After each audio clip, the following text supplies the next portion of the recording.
Chères concitoyennes, chers concitoyens, j'espère que la plupart d'entre vous aura traversé au mieux cette période inédite. Mes pensées vont faire ceux qui n'ont pas eu cette chance et bien sûr ceux qui se sont employés avec beaucoup de courage et de dévouement à les soigner, les aider ou à continuer à faire tourner à minima notre pays. Nous sortons progressivement avec soulagement du confinement, tout en ayant en tête que ce virus circule toujours. Le président de la République avait fait le choix de privilégier l'humain à l'économie, et ce, quel qu'en soit le prix.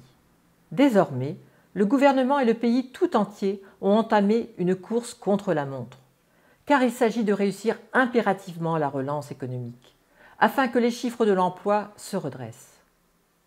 Mais la relance s'avère plus progressive que l'arrêt. Ne nous voilons pas la face. La rentrée sera très difficile pour un grand nombre d'entreprises. Le plan de relance en préparation intègre ces données. Il sera coordonné avec celui indispensable réalisé par l'Union européenne. Cette relance, ce sera l'affaire de tous, élus, administrations, entreprises, citoyens. Il faut en avoir conscience. Il était donc impératif de terminer la séquence électorale, malheureusement interrompue le 16 mars, et que l'ensemble des collectivités territoriales retrouvent des exécutifs opérationnels. Tout en poursuivant la surveillance du virus et en organisant sa mise sous contrôle, nous devons remettre notre pays sur le chemin de la croissance, sur un chemin nouveau que, tout comme le président de la République, je souhaite plus vert, plus social et plus solidaire.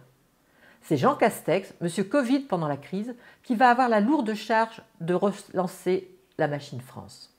Nous ne le connaissons que très peu, mais savons qu'il est taillé pour la mission, tout comme son prédécesseur Édouard Philippe, à qui je tiens à rendre hommage et qui pendant 3 années s'est complètement investi jours et nuits dans sa fonction de Premier ministre.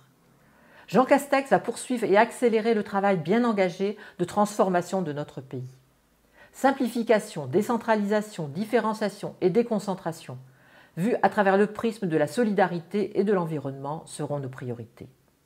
Je vous associerai à nos réflexions en restant bien évidemment à votre écoute. Restons solidaires également avec les métiers du tourisme et partons en vacances en France.